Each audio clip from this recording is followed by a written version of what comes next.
Stefan. Welcome back, Stefan.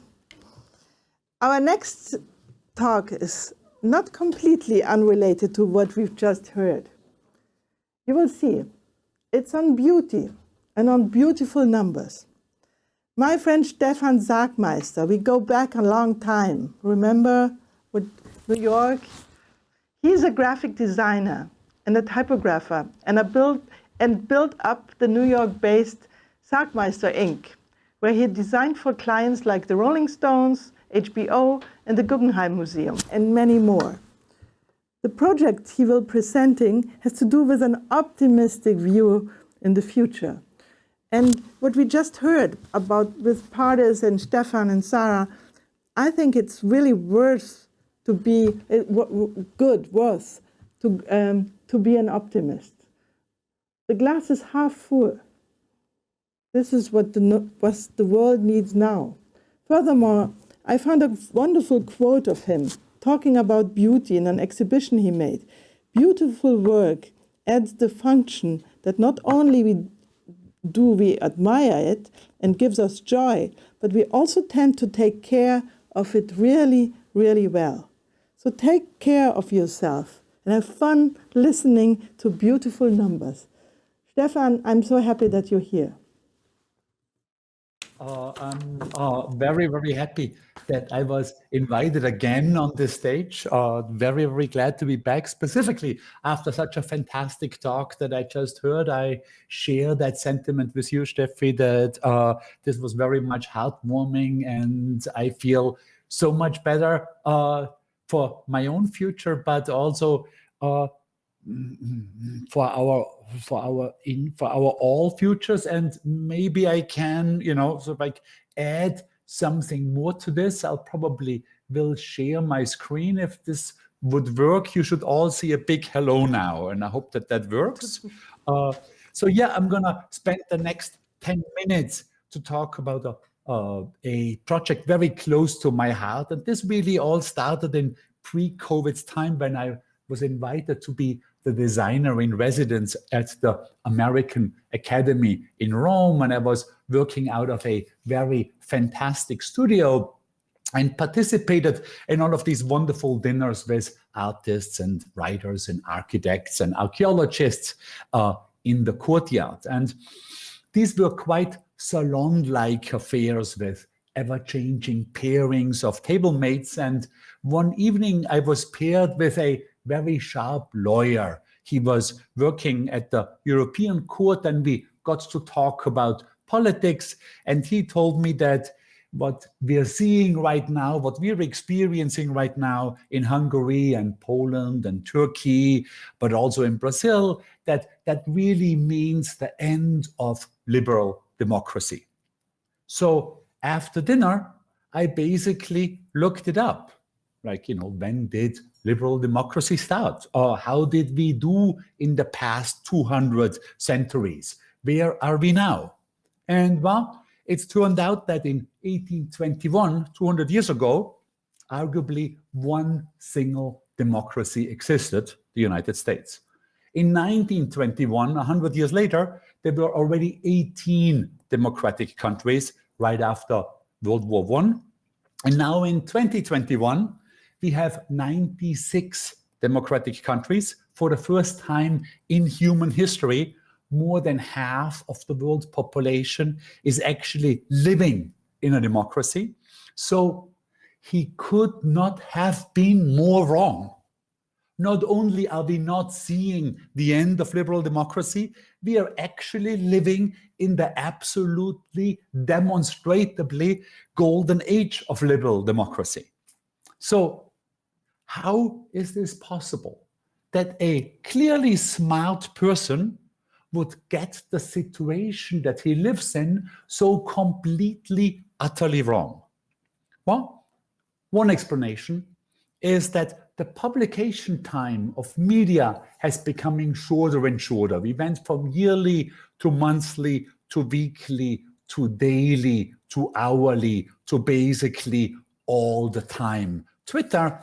And of course, within that cycle, the shorter the news cycle, the more negative the news. So supported, of course, by the fact that our brain through the amygdala is much more receptive to negative signifiers than to positive ones. These very short-lived news cycles almost exclusively concentrate on things going wrong. But then if you look at almost any human development in the long term, say 100 or 200 years, basically everything has gotten right. Then, of course, you might ask, well, who says what is right and what is wrong? Well, it turns out that we actually have a surprising agreement on this. Most of us agree that life is better than death. Most of us think that having food is better than to go hungry. We think knowledge is better than illiteracy. We'd rather live in a democracy than a dictatorship.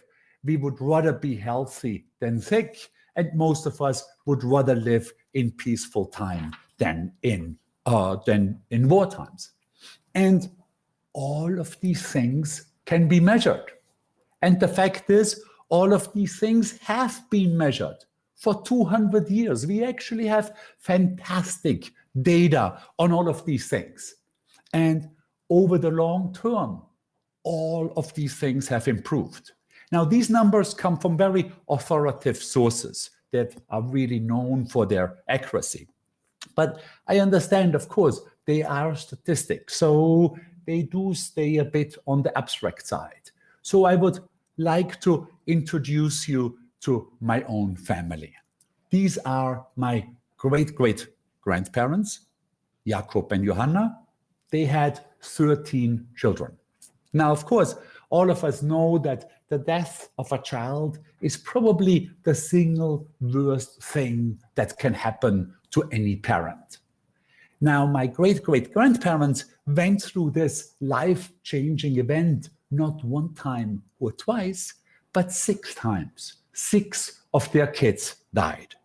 And their hardship was pretty much aligned with how the rest of the world experienced life at that time, because 200 years ago, only 60% of all kids survived into adulthood.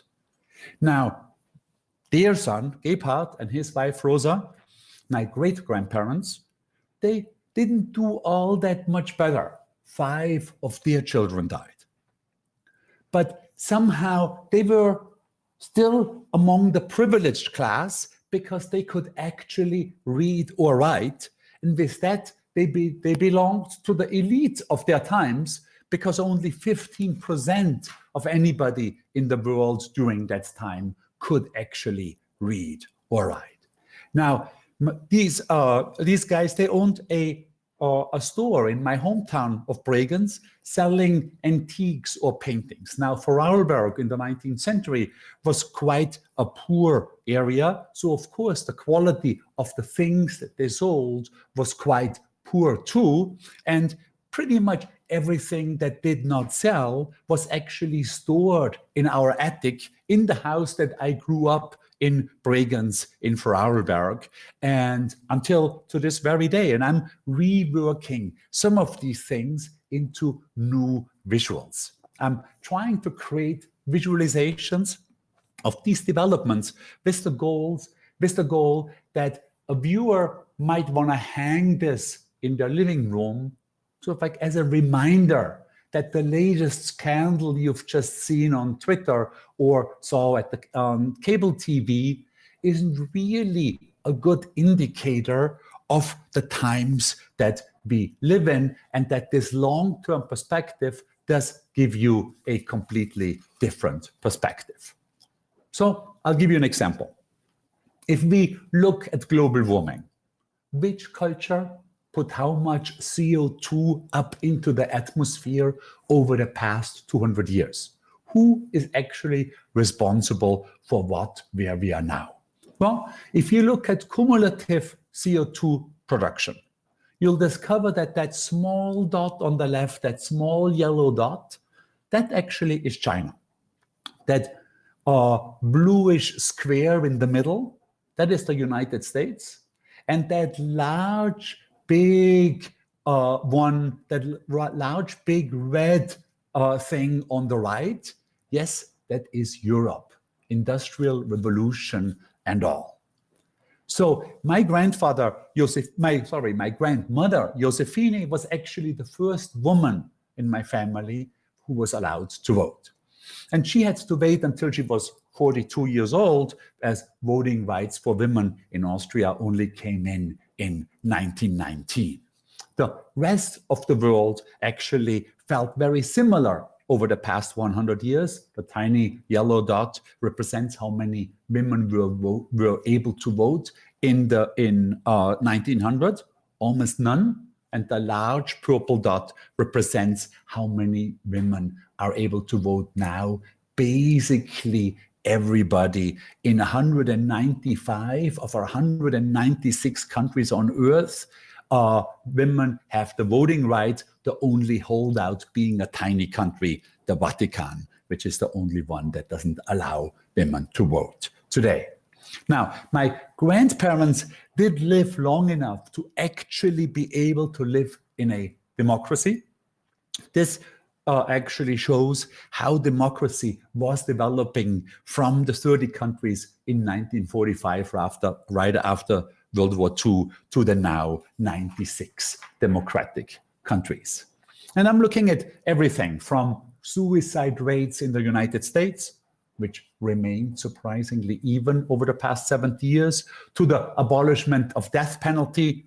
98 countries outlawed it now. I'm looking at the surprising reduction of large oil spills over the past 50 years, and at the fact that fewer people are dying in famines now than at any other time in human history.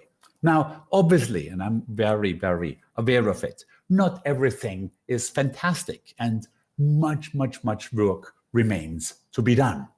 I also feel that we actually have a better chance to improve the things, to get that work done that needs improvement, from a platform that acknowledges past successes rather than from a state of doom created by the latest scandals. And so I'm also working on this other technique, on this other visual strategy to make basically the same point. This is almost photorealistic hand embroidery executed by embroidery masters in Suzhou in China. Look, you can almost still read the typography in this book, and it's visualizing the decrease in illiteracy in famines over the past 100 years. We'll have a show about all of these images at the Thomas Urban Gallery in Chelsea in Manhattan this April. And as I had mentioned, I want these pieces to be reminders that if you look at the world from a longer point of view, you will get a different perspective. Now, of course, I myself drink between 8 to 10 cups of espresso every day. So for me, the espresso cup really presents another fine medium to drive this message home. So we designed these cups for Illy. This one really shows how inequality developed over the past 100 years.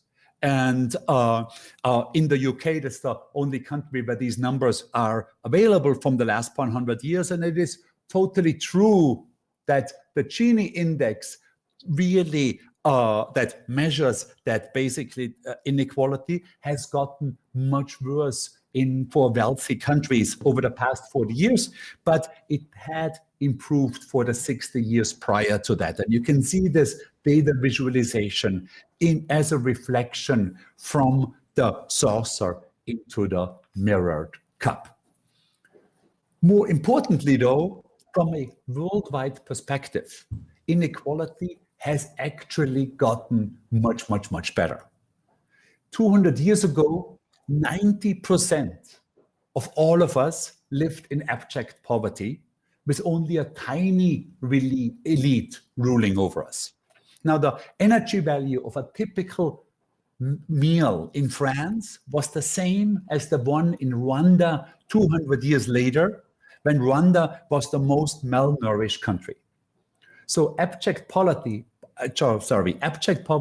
has now fallen, that's according to the World Bank, to 9.2%. We will likely see the end of extreme poverty in our lifetime. And as the economist Max Roser points out, if the news would really report the big changes affecting this world, this headline could have run truthfully every single day, every day for the past 25 years. Thank you so much for your attention. I really appreciate it. Dearest Stefan, this was an amazing, beautiful talk. Not only beautiful, an educative talk, educational talk. I love your point that the glass is half full. You're an optimist, and you're someone who inspires people since many, many years, and I can see that you still continue to be a wonderful, creative, inspirational humanist. Thank you so much. Thank you, Steffi. Thank you so much. I really appreciate it. Thank you. It's wonderful. We have to talk to each other very soon.